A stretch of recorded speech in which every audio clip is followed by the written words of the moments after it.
You are all welcome to this new video. I am back with yet another video on nouns. Today we are going to discuss nouns which have one meaning in the singular but two in the plural.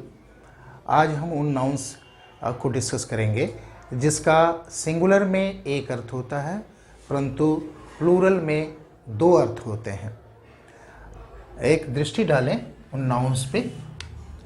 सबसे पहले custom को जिसे हम रिवाज कहते हैं, singular में इसका अर्थ रिवाज है परंतु प्लूरल में दो अर्थ है, रिवाजें एवं कर। ड्यूटी मीन्स कर, जो टैक्स है, कर है। अंतर को देखें, सिंगुलर में इसका अर्थ है आदत, हैबिट, और प्लूरल में एक दूसरा अर्थ है कर। जिस प्रकार से आप वस्तुओं पे आप कर देते हैं, ड्यूटी देते हैं, कस्टम्स का अर्थ है कर। दूसरे शब्द को देखें, इफेक्ट। इफेक्ट का अर्थ है प्रभाव, और प्लूरल में एक भिन्न अर्थ भी है संपत्ति, प्रॉपर्टी। रिजल्ट और संपत्ति में अंतर को देखें, हैबिट और ड्यूटी में अंतर को देखें। इफेक्ट मीन्स प्रभाव एंड इफेक्ट्स मीन्स प्रॉपर्टी, संपत्ति। तीसरे शब्द को देखें, पेन। पेन मीन्स दर्द, और पेन्स के अर्थ को देखें, दो अर्थ है प्लूरल में। दूसरा अर्थ है प्लूरल में मेहनत, श्रम। एक दर्द और श्रम के बीच के अंतर को देखें कि अर्थ में क्या परिवर्तन आ रहा है। तीसरा शब्द देखें, प्रेमाइस। प्रेमाइस मीन्स कथन, प्रेमाइस मीन्स कथन, और प्रेमाइसेस का एक अर्थ कैंपस, परिसर भी हो जाता है। प्रेपोजिशन कथन और कैंपस परिसर, इस अंतर को देखें। अगला शब्द मैनर मीन्स ढंग या तरीका, और प्लूरल में एक दूसरा अर्थ भी आता है करेक्ट बिहेवियर, सही आचरण। मेथड और करेक्ट बिहेवियर के अंतर को देखें। कलर का अर्थ है रंग, और प्लूरल में एक दूसरा अर्थ है झंडा, फ्लैग। तो ह्यू और फ्लैग के बीच के अंतर को देखें, रंग और झंडे के बीच के अंतर को देखें। अगला शब्द है आर्म, जिसे एक शरीर का अंग है जिसे बांह कहते हैं, परंतु जब आप एस लगाते हैं आर्म्स तो इसका एक और अर्थ आता है हथियार, वेपन्स। तो एक स्थान पे इसका अर्थ है बांह, दूसरे स्थान पर अर्थ है प्लूरल में इसका अर्थ है हथियार। तीसरे शब्द, अगले शब्द को देखें, लेटर। लेटर का अर्थ है अक्षर, अक्षर, और एस लगाने के बाद प्लूरल में इसका अर्थ है साहित्य, साहित्य। तो अल्फाबेटिकल सिंबल और लिटरेचर के बीच अंतर को देखें। अंतिम शब्द है फंड। फंड का अर्थ है कोष, फंड का अर्थ है कोष, और फंड्स का अर्थ है धन, पैसा।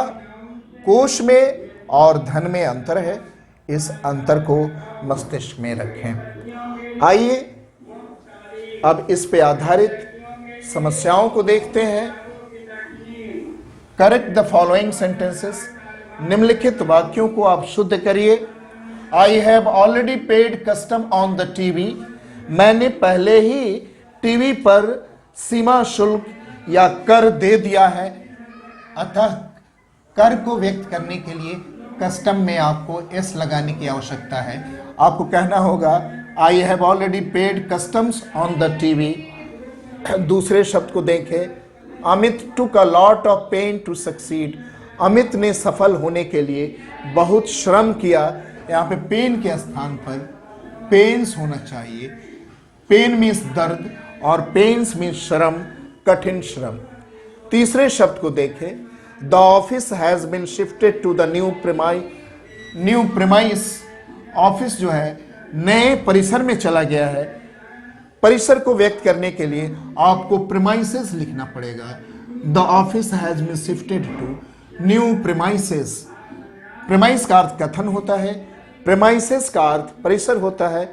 चौथे वाक्य को देखें, the man had no manner, the young man had no manner. युवा उस युवा के पास शिष्टाचार नहीं था। शिष्टाचार को व्यक्त करने के लिए मैनर को प्लूरल में लिखते हैं, मैनर्स लिखना चाहिए, अतः the man had no manners होना चाहिए। 5वें वाक्य को देखें, the fall caused him great pains, लिखा हुआ है कि वो व्यक्ति गिर गया और इसने उसे बहुत चोट पहुंचाई, उसे बहुत दर्द उसे मिला। तो दर्द को व्यक्त करने के लिए शब्द पेन लिखना पड़ेगा, एस की आवश्यकता नहीं है। पेन्स का अर्थ श्रम होता है।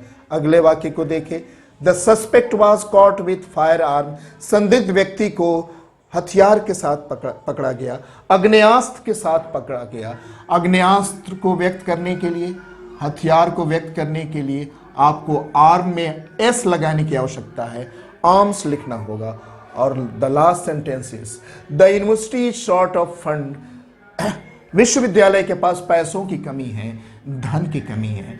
धन के लिए फंड्स होता है, धन के लिए शब्द फंड्स है, फंड का अर्थ कोष होता है, अतः आपको लिखना होगा the university is short of funds, विश्वविद्यालय को पैसों की कमी है। अभी हमने